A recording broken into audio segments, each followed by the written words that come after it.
दरिया तेरी अब खैर नहीं, बूंदों ने बगावत कर ली है। नादा न समझ बुझ दिल इनको, लहरों ने बगावत कर ली है। हम परवाने हैं मौत समा, मरने का किसको खौफ यहाँ। रे तलवार तुझे झुकना होगा, लहरों ने गर्दन ने बगावत कर ली है। नमस्कार साथियों, मैं शैलेश श्रीवास्तव आप सभी का भारत एकेडमी में स्वागत करता हूँ। आज की क्लास दोस्तों तृतीय कर्नाटक युद्ध, प्रथम कर्नाटक युद्ध और द्वितीय कर्नाटक युद्ध प्रीवियस क्लासों में हमने कंप्लीट किया। आज हम चालू करने वाले हैं तीसरा कर्नाटक युद्ध। हाँ, मैं दोस्तों एक बात बता दूं आप लोगों को, यदि आप ईमानदारी से मेहनत करेंगे तो आप निश्चित ही सफल होंगे, बिल्कुल सफल होंगे। आप बिल्कुल ईमानदारी से पढ़िए, अपने माँ बाप का सर ऊँचा करें। तो आज हम पढ़ने वाले हैं तृतीय कर्नाटक युद्ध, जो 1756 से 1763 के बीच में संपन्न हुआ। अब इसके कारण क्या क्या थे देखिए। तो यूरोप में युद्ध चल रहा था, ऑस्ट्रिया और प्रसा। यूरोप में ही प्रसा देश है, तो ऑस्ट्रिया की तरफ से फ्रांस थे और प्रसा की तरफ से ब्रिटेन। इनका एक कारण था। अब कारण ये था, अब आप लोग पूछेंगे कि यूरोप में युद्ध हो रहा था, भारत में क्या इफेक्ट आया। हाँ, यूरोप में युद्ध हुआ जिससे भारत में भी फर्क पड़ता है।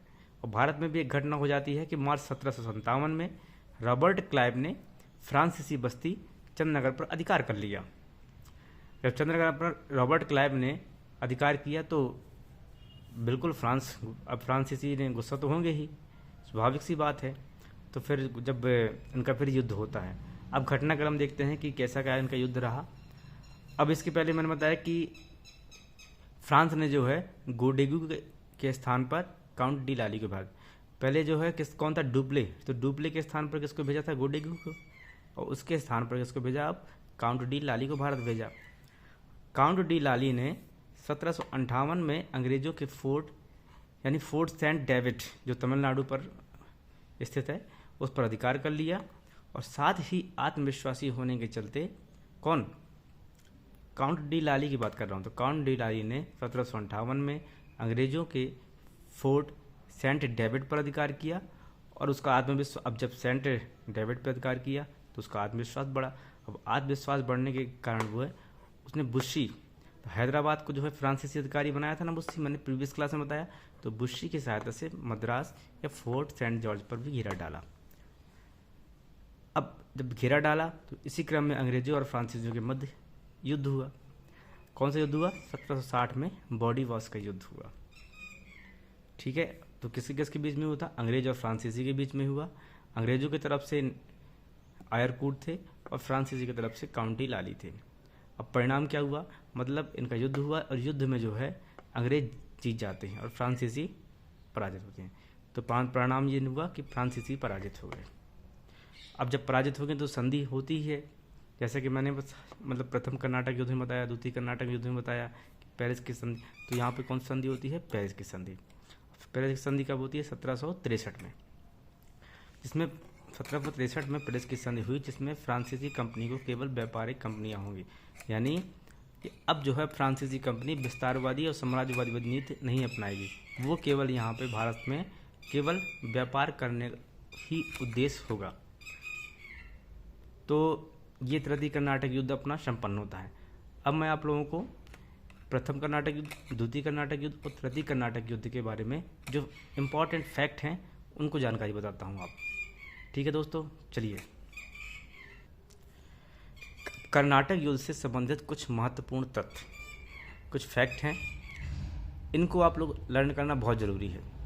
आप इनको लर्न करिए, पेपर में वैसे ही प्रश्न आते हैं कि प्रथम कर्नाटक युद्ध कब संपन्न हुआ या कब हुआ, द्वितीय कर्नाटक युद्ध कब हुआ, तृतीय आड्यार की लड़ाई कब हुई, किसके बीच में हुई, एक्सला-सैपल की संधि कब हुई, किस संधि के तहत दूसरा कर्नाटक युद्ध संपन्न हुआ। ऐसे प्रश्न आपके आएंगे।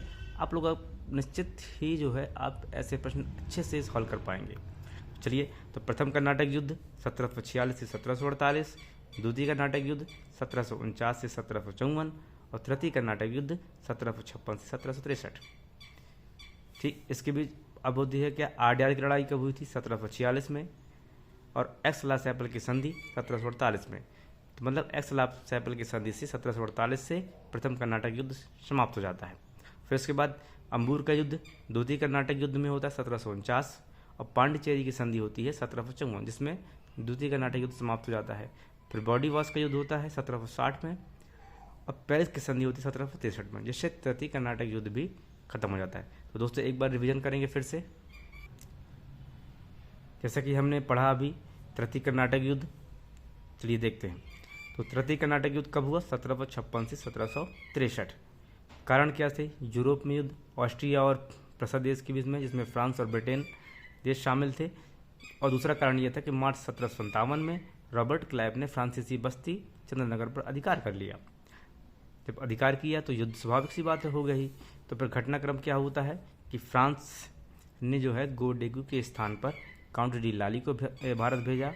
तो काउंट डी लाली ने क्या किया कि 1758 में अंग्रेजों के फोर्ट सेंट डेविड पर अधिकार कर लिया, और साथ ही जो है फोर्ट उसने बुशी की सहायता से फोर्ट सेंट जॉर्ज पर भी घेरा डाला। फिर जब घेरा डाला तो होता है कौन सा युद्ध? बॉडी वॉश का युद्ध। तो फिर अंग्रेजों और फ्रांसीसियों के बीच बॉडी वॉश का युद्ध हुआ। कब हुआ है? 1760 में, जिसमें अंग्रेज क्या हो जाते हैं? जीत जाते हैं, और फ्रांसीसी पराजित होते हैं। जब फ्रांसीसी पराजित जाते हैं तो एक संधि होती है पेरिस की संधि। तो पेरिस की संधि कब होती है? 1763 में। अब इसमें एक संधि में क्या होगी? फ्रांसीसी कंपनी केवल व्यापारिक कंपनी ही होंगी, अब वो साम्राज्यवादी विस्तार नहीं करेंगे। कर्नाटक युद्ध से संबंधित कुछ महत्वपूर्ण तथ्य। प्रथम कर्नाटक युद्ध 1746 1748, द्वितीय कर्नाटक युद्ध 1749 से 1755, तृतीय कर्नाटक युद्ध 1756 से 1763।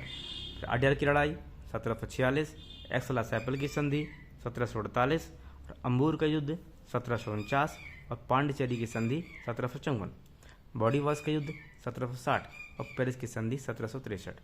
अब 23 जून 1757 में प्लासी का युद्ध भी होता है। वो जब ब्रिटिश समाजवादी विस्तार कल हम स्टार्ट करेंगे तो बंगाल, मद्रास सभी राज्यों में जैसे विस्तार किया अंग्रेजों ने, उन राज्यों की सारी राज्यों के बारे में चर्चाएं कल हम करने वाले हैं। तो दोस्तों आज का कार्यक्रम हम यहीं संपन्न करते हैं। कैसे ही क्लास जरूर बताना। कल हम ब्रिटिश साम्राज्यवादी विस्तार का अध्ययन करेंगे। तो जय हिंद दोस्तों, आज के लिए इतना ही काफ़ी है।